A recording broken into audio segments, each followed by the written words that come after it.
তাদের লন্ডনের অফিস আছে, চেম্বার আছে,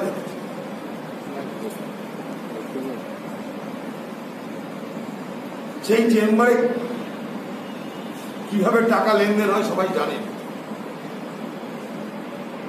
মিম পার্টি বিজেপির আর্থিক সহযোগিতায়, বিজেপির আর্থিক মদতে একটাই কাজ করে, সেটা যেখানে যেখানে বিজেপির অসুবিধা তাকে সুবিধা করে দেয়। মনে করুন আজকে যদি মিম পার্টি বিহারে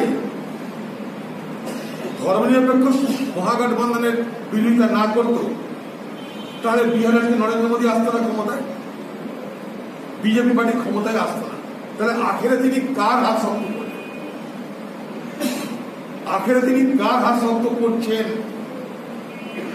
ছোট জিনিস লক্ষ্য করবেন, মোদীর বিরোধিতা করতে গেলে শাহিনবাগে মা বোনেরা, পর্দানসীন মা বোনেরা, যাদের পায়ের নখ বাইরের পুরুষ দেখতে পায় না, তারা আন্দোলন করলে শাহিনবাগে সংবিধান রক্ষা করো এই আওয়াজ।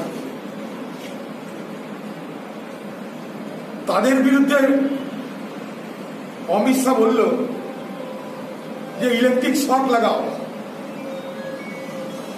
গোটা দিল্লি জুড়ে সেদিন নাগরিক আইনের বিরোধিতা যারা করেছিল তাদেরকে একের পর এক মিথ্যা কেসে গ্রেপ্তার করা হয়েছে। জওহরলাল নেহরু ইউনিভার্সিটি স্টুডেন্ট থেকে আরম্ভ করে শাহিনবাগের আন্দোলনকারীদের বিরুদ্ধে খোঁজ নিয়ে দেখুন আপনারা।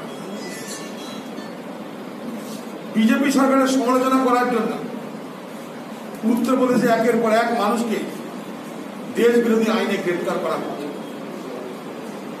চিদম্বরম সাহেব বিজেপির বিরোধিতা করে আর্থিক নীতি নিয়ে, তাকে মিথ্যা কেসে অভিযুক্ত করা হচ্ছে।